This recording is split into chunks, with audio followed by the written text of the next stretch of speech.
CHHUNGKAW CHHEHCHHAWL Season 2 Bung som palina chiar chhun zomang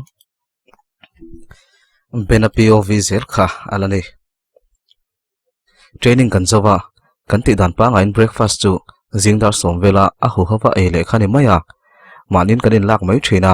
midang zongjong an kalvek nu chuan training ground ankle tu po alu towa ke chuni dang ang bukin rei lote kom fole turanga ya ground chu thata karon kalsan turamin chain nuisang chuna chuaka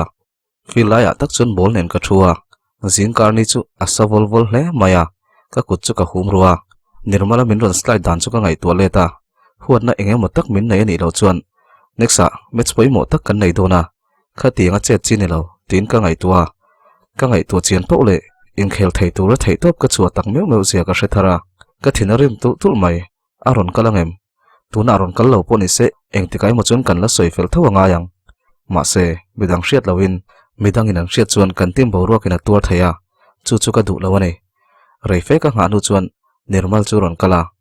abip chau chu ron ha a ban polian veong mai kan defender nei that ber te zinga mi nia a strength zia po ka hre chiang ma se ka chau zek hetia ka do zel chuan min zuam don lutuk kan coach ma sa khan singlen hian a du sakfal em ti la ka heilo ka thutna bula ron thleng chia chu ka din chil ngala enge keima hin boy nai ya ka tia ka kut chu ka humru ngal nirmal chuan ti palani kha defender chuan bolo chu sak chu kan tum tur lo chu po chu se thiam lo mo tribal mi mol a tikhera zonga vai chia ti pain a beka chun ka nek ngala a thlesoka ma se tlumi alo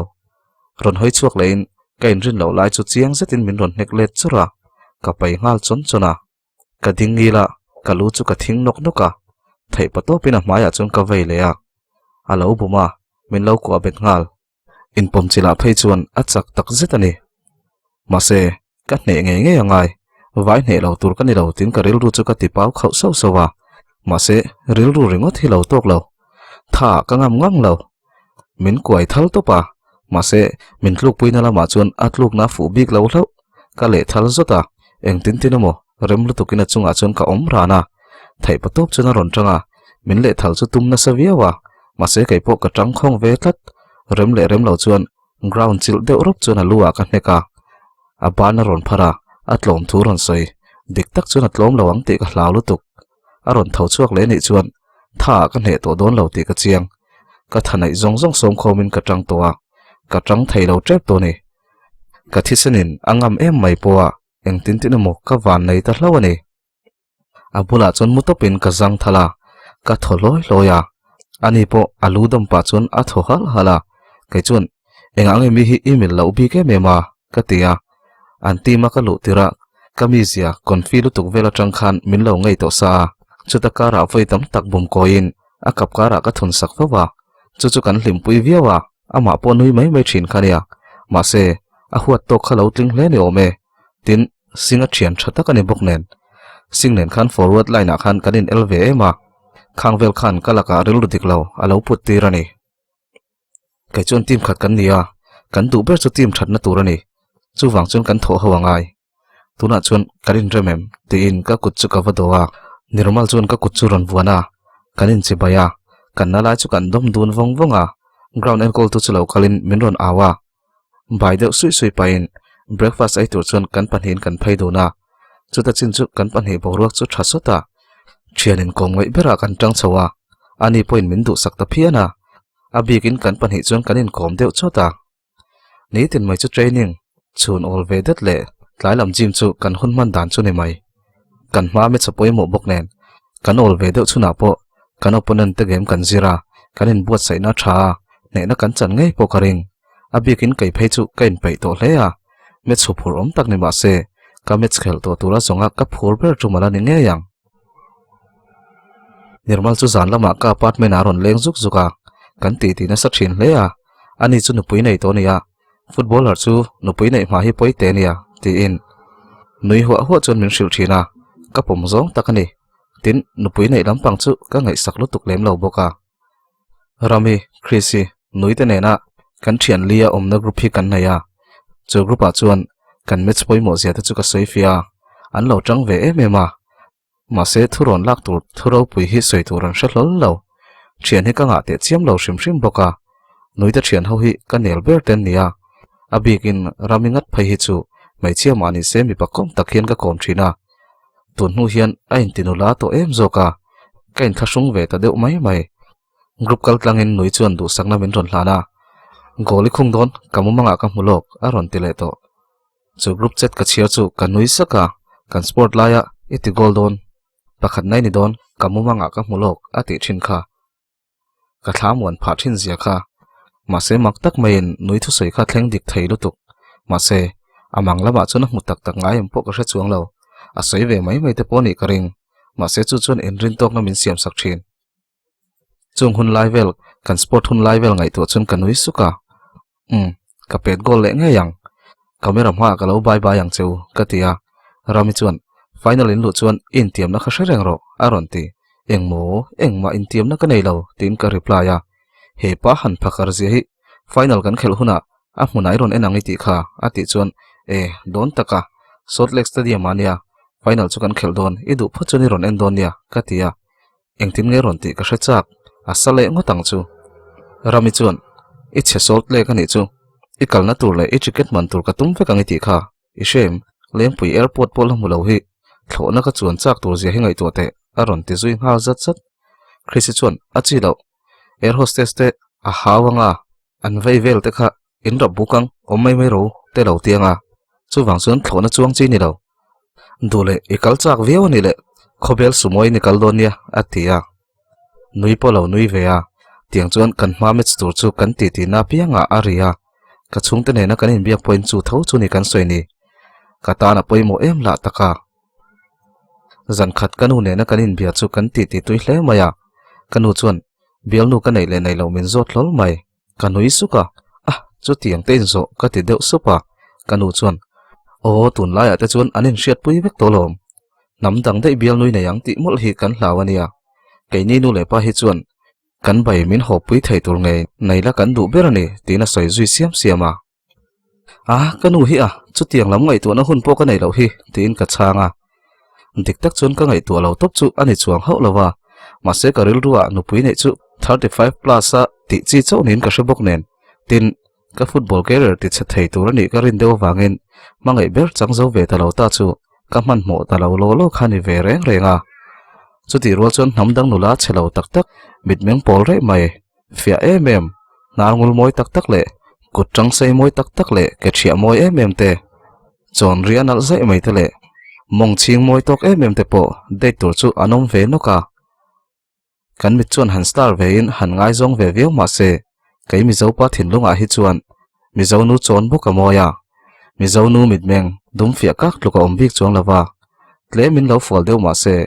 thin lung chuan mi zo nu mong nge atitlat loya an har te po lo bong deuh zok ma se mi zo pa thin lunga chuan atlana zok tlat loi sia chu wang chuan namdang chu ka nei ka ring hau lo kanau chuan final lu chuan kan chungin kan ron kal don ania I jersey pakhat khamin lo dang che aron tia kanau ve hi chu mi pa mani se football hi angai na te chiam lova sport lamai chon le khazir hi achem kalna zok ania antla sa to parani fawa ka chuang ve thin ti chuan kanu chuan adu zong te soi zon hu chuan thata ka kain khel theinan min tong trai sak thlapa ton ka thlen thei chan hi kanu tong trai na wanga ni ti ka chianga kanu tong trai na chuan chakna min pe thin are si chu are wang nuwa zan kha chu min ron bele hlola kalom ril ru hleya chu ti rual chuan han phur hu rang chuan kom du chuang lawa a rul tok lek chuan ka reply thawa free time deuh tura zanin hun kain siama wangin are si nena kanin biak lai chuan zanin chu kan leng chuak venge ti in kanin biak na chu ka du tok sana ani chuan vairam te ni sia film khur turin min cha min ngai tu ve thin hleya kolkata zan boruak chu ala lum deuh chura vairam a hen fa wanga om ve lo ani anga ka ti rum hial mai chu ti rual chuan mizoram fa wang point tun ma phato lawa alum to viaw aniang an status vela tanga alan danin zanin chu kan match tur ngot ngai toin ka om ngota in ti thoven ka du ti in bislam kapana tuipui kama chuan mi an lo om deuh suak suawa tuipui ron phone deuh thel da chu hmu nom ti takin ka thlira kabul vela chuan min in sul pel suak suawa a then chu asira biar lem khal khal pain an ti tia a then chu in ngai zong hlim em te then khat chu chhungkaw pole in ngai mel tak tak ten nia zoram lam chu ka ngai tu awong vonga ka thian te le ka chung te ka ngai ni an ni nen chuan he muna te hin han kalila ti in ka ngai tua kabul lok tuipui kama chuan Priya Love Rohit ti fia memin tuipui kam futa chuan an ziaka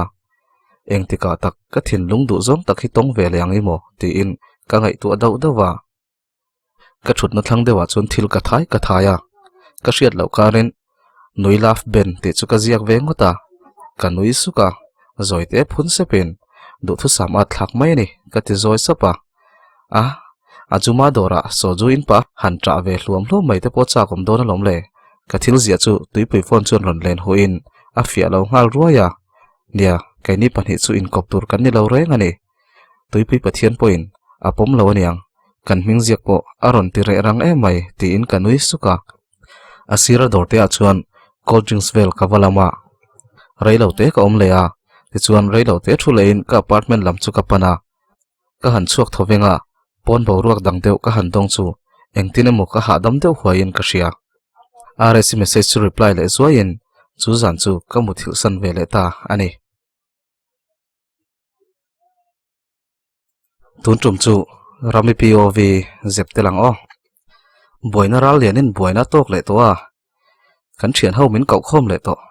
mana khan prisika kan ring sual to a kan spy chiam to khania tuna lindai kan bitum le dona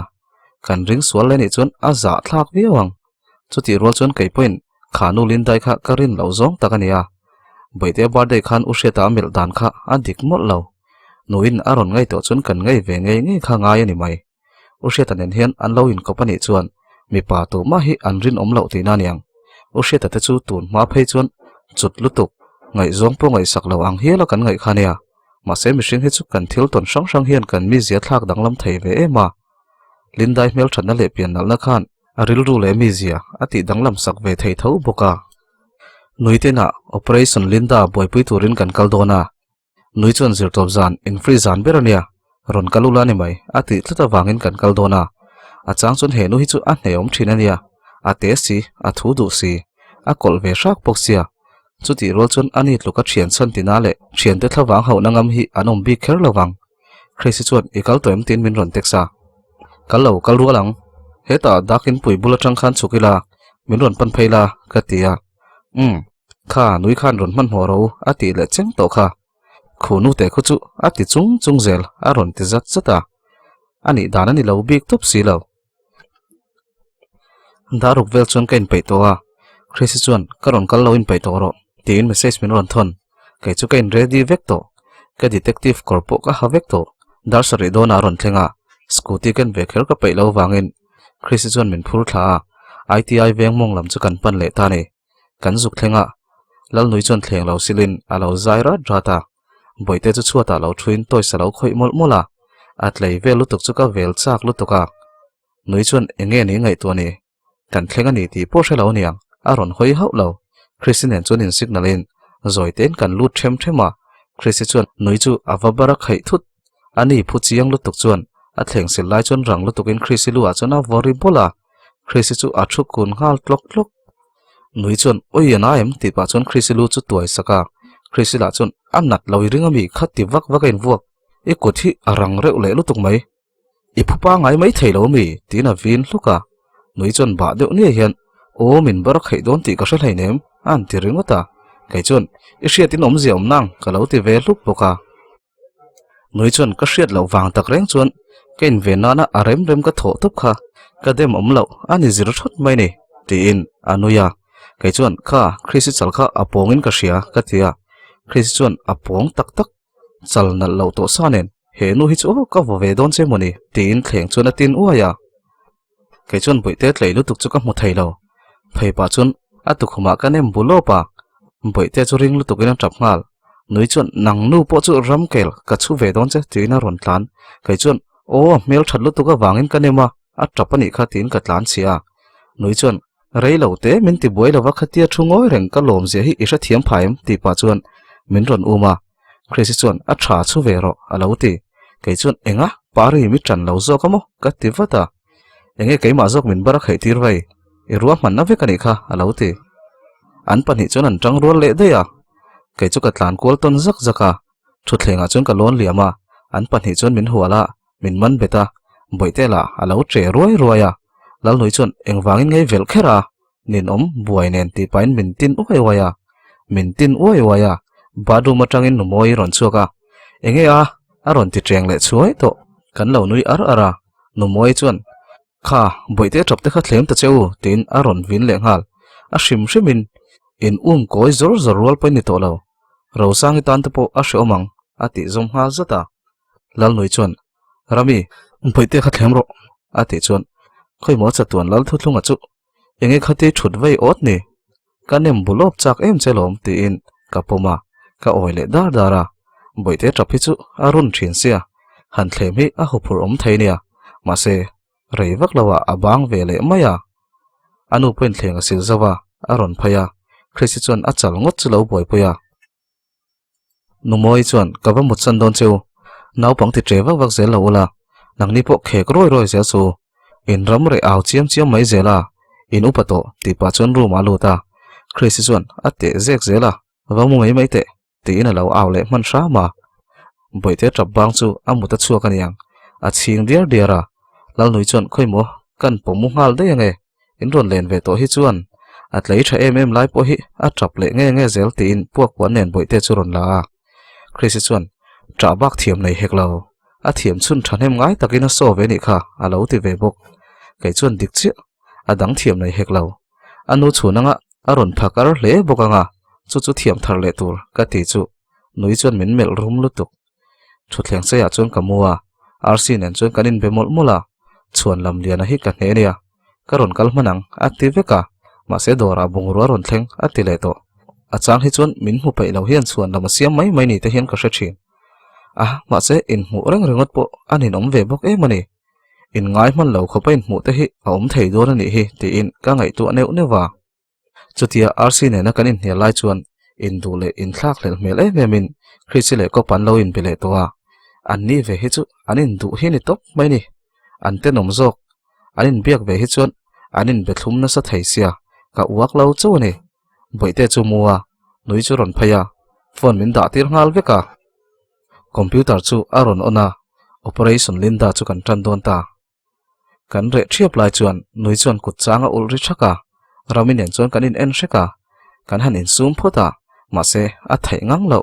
a rualin zalu tukin kan nuya nui chuan enge aron ti ngal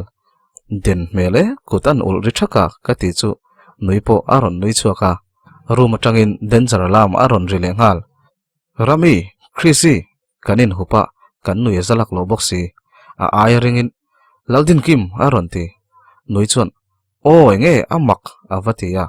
numoi chuan enge mak nang ma ni khain mak jok boite harange enge moin ti ni in zat le aron ti Chrissy chuan numoi te chol hadam ro thil tam taki ngai tua i buai ni kha alo ti zat zata numoi chu nui suk ringot in thoveng siamo riloi to su ti in ama po chu ngoi zui ve mai boka nui chuan khoi serious angu in thin lunga khan huat na ringot in hun chang mek ro se aron ti Chrissy chuan adik chi lindai thik na in I khatangu ati vele kher chu kain sum thailo kan nui phu le deuh thata nui chuan ininom kan chui chuangai in bial pa te chunga thleng ni se in nui zabik mi lawango aron tile khar khar to kai chuan o aza ve ni mai aninom ani soitanang katim maka ama saberin tunge ni khoi ve nga nge om engang mi zia nge ni tunge thiante chu kan chui ma sak turani ti in nui chuan lindai profile chu check kwala operation linda chu kan tran ta tak take computer chu kan hol thapa amul gold kanin chopa akha tokin kan insect boka athalaka achian atek khau te thleng chuan kan chui zela kan han chuya athalak sang ni som pasari vela alak thlenga kan dap chu adeu par ta ka chuan kan du kan muta sang inen an lo in shareng te kan mu chuak noi chuan sang chu biak ngala tuma Chrissy chuan achi lo in thian hnai tak an lo ni phei chuan nang mani zo khan an lo in hril lenga a buai thlak thei keimah nin zotila rin hlelna changa threlawang ti in ti fing vel tak chuan kan han zota ma se thil thui tak soi tur hrebik lo mana a high school kal nam hasa anin kom thina a bak chu anin biak zui vak ngai lo thuin min ron changa an veng chu khatla ni ome ani chuan khatla thian te kan neim tin kan chuya oi rem thanga ani chuan a chui chuak lul lawang kan tia kan chek tlak tlaka Chris chuan FB lam hi chu active lo mai ajilama khan let liang kan tia kan let lia a thala khau chu kan en chiang lia a mel chu thawe reu chiang ani kan ngoi wang lai chuan Chris chuan keipo ni la lal nui ai chuan ka du dai zokang anal zia hi aron ti su nui chuan atu khoma spin le popa ana enge mel thatem hi tin atu khom chu tuai su chu ta irilu pero tin computer screen bula chuan han nem hnaya kan nui le ri thin operation linda chu kan thiamang tok chuan kan han ti ve takna dik tak chuan kanin ngai bon ai hin kan lo bon lo chutia Chrisin nai to ka bi chuan kha khatilete tuna a hu hawan lak na kha pa kha atekem aron ti kei chuan ifla semni ka ti chu kan nui le phota nui chuan uang lo teu serious ro aron ti le Chris chuan flash e intersection kha pa kha ashetlat aron ti nui chuan a han ti let le a Chris chu ngoi wanga he pai ka sia tina ngai tu wanga kei chuan keipo a mel he ka mu to tlatin ka sia kalo ti ve boka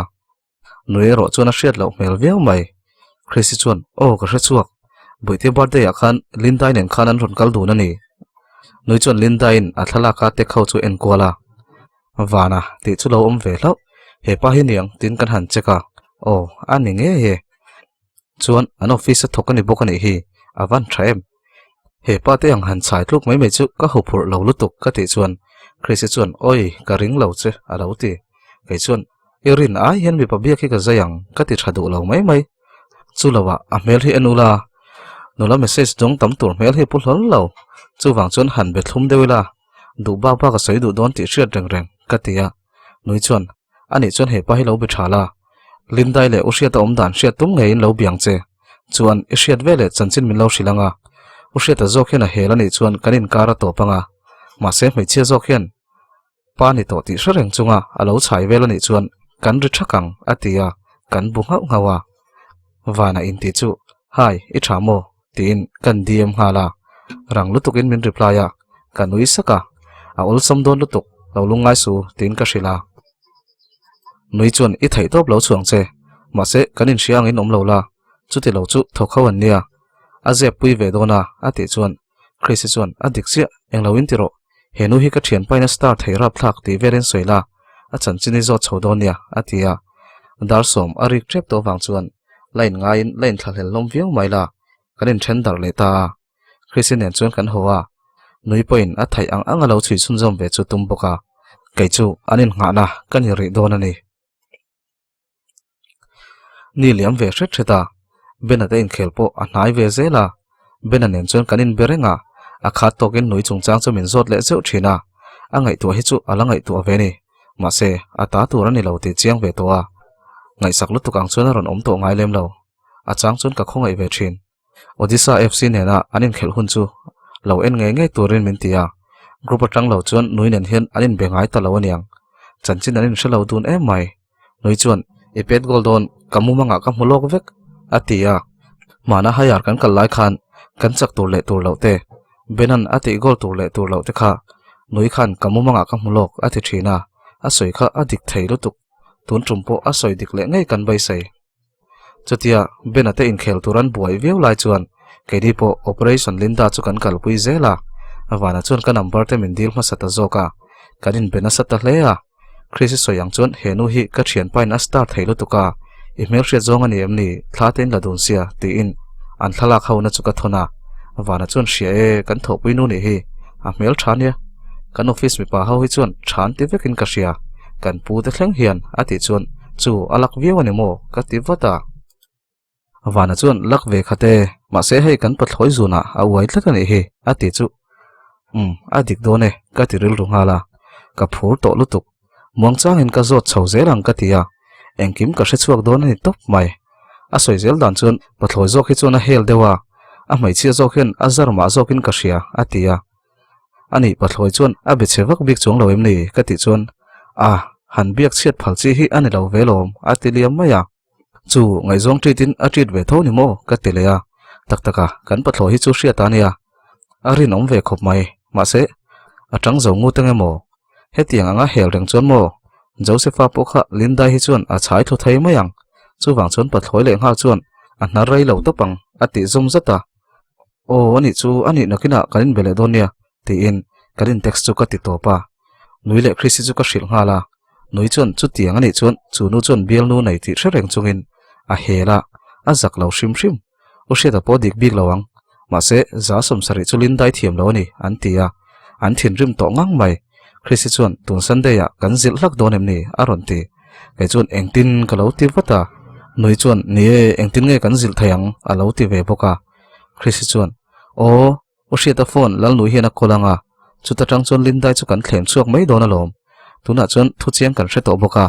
ke chu o sheta thiam lo na ka ti em lo dik tak chuan hmeichhia zokin a kher ngat ngat ania aron ti zat zata nui chuan lo chu sakatumang phone in call thleng kan dilanga a phal lo chun ka rive thakang atia Sunday ya Lindai thlem chu angai chu kan tumru hle ya ole tuntum chu a kwal de unwai ani pon milo hri thiam don ya nui POV ya lut leng o usheta nen chun tun lai kanin bia chu kanin betui meu lo kanin hial rang hi ni maya aron len pon kalo be thadu lo vel thina hetianga ka ti chan chu operation Lindai kan kalpui mek wangani Lindai chu usheta hian angai zong nge Lindai chuan usheta hi ngai zonga ati boi ti shet kan tuma usheta chuna soidan chuan ngai zong angin voi khatma ka bengai lo ama hi chuan min ron be thina midang ka chan angin ka chang ve mai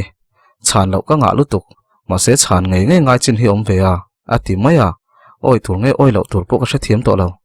mai chen kan zuam veu to ni chuan mi pa te po hian thiam lo na chin enge motal chun nei tur ani mai che zak thei lo top kho kan ni te ni ngot lo chuan rami chuan thei to pin alo chui chun zoma wanan hena tangin Lindai zokin azar ne ema wang ani ti a hria a tin usheta chuan thei tok chuan hnar ve ni oma ma se kai chuan hnar na tok lo ani mai ti chu ka ngai dan ala ni tho tho dik tak chuan ama wangin ka thian pa em po ka biak lo phania tun hnaya a hriat chau le ngal keima le boite wanga biak lo chu thil har tur ani lo shrim shrim engtin mo tak chuan angai zong ve ni mai ma se azam ha sajok chu Lindai ni miawa zirtir na chu kan pek ve hlaka ngai ni usheta chu kan be thalaya naktuk zana ron lengang che katia usheta chuan ron len ve po hian min be thapei lo lutuka boite lo mut to phei chuan ti tur om lo theite mai nia phadeu dai hian atia ka be thato don che ka ti pal ni kha ka ngai to che kan han ti vel zaya tuna tanga phone in call thleng ka ro chuan adu ka ring chi alawa chuan lam engengemo asia manga a phal lo mai ka hlawani hanom dun hian chuan lam siam mai tur awang thina chulawa usheta chu mai chan nge ya biak hian thlema ol a chan chu dot soile chuan lam siam vela thiam lo ti ka chiang ve a text mang hi chuan lam siam tur a hre ve theilu tuka mai chana nge a phone call lok ka du thu te soila atira han phal lo ve deuh ma se han ti taw der velila a phal vele mayang tiril ruin Saturday zana lo leng nge tur chuan ka soma a o ve mai boka chutia usheta nena kanin biak reng lai chuan rami message ka donga thalak min ron thona chu thalak chu usheta scootia Lindai le usheta nin phur lai ni ka ding hluaya ka check tlak tlaka rami hena chun hi engtika mi nge izotem tin message ka thon hal wata wanna ron soidan chuan voin tlayam hi atia Lindai scooty chiani ome aron ti a oi om lo lutuk a scooty chiatna rei to lutuk siam thata hun dai to karil ru chuan ka ti bor bora usheta chuan engea ingoi le tak vung vunga aron ti voina tunen ngen ho katia usheta chuan keima in atile a that chu ho puite lo nei le tak melin ka ti deuh mole ka ti zoi sapa nei lo we atile phai chu usheta tak po chu ke deuh nok nok ka du to engpo ni se Sunday churon thleng se operation Linda en hriata tina hming ka thlak an pathin kan chui kopang ka ti ta ka thian te po chu ka hrila usheta chuan ka thina ti rim lutuka wangin thatakin ka berei theidon lo phone chu ka da nakina karon beleng che katia boite chu ka en vongvonga ushe ta chon mai chedang laka min lorin omlo santa se nakina boiten thila ron hriat thiam huna apa ron hriat dan tur chu ka ngai tua ka mitui ron nam le to engpo ni se sunday chon engkim chin fel ka duni lindai po alo por ve dewani vai chuan lalnui tak tak ka mu tirang ti in ka ngai tua ka mu theilo chu pona ka vai ringota pona kan thu thlenga chon thuin ngoi rengin van lam chu ka hoya 3 star chu fia emin an lo langa an ni ang khian ho reng tur kan nia sin kaini chu kan sang tur ani lo ti in ka ngai tua anu chu ron khole vaka a uak deuh thota ka watlan lut ngala tun lai anu dam lo reng hi enge moni chan ni du lo ma se dam do in pan pui nge chu angai do na ni ole khati zong khania lo ngai thatu zong te chunga kaloma do thei taka min lo ngai thak sak thim tu te chunga kaloma min lo ngai thak sak zel turin karon ngen chewa a ai chak jok le thajoka ron ti chu zel kan tumang in pai chuan min lo share sak lenga like comment kha chu min lo ti sak le theu donia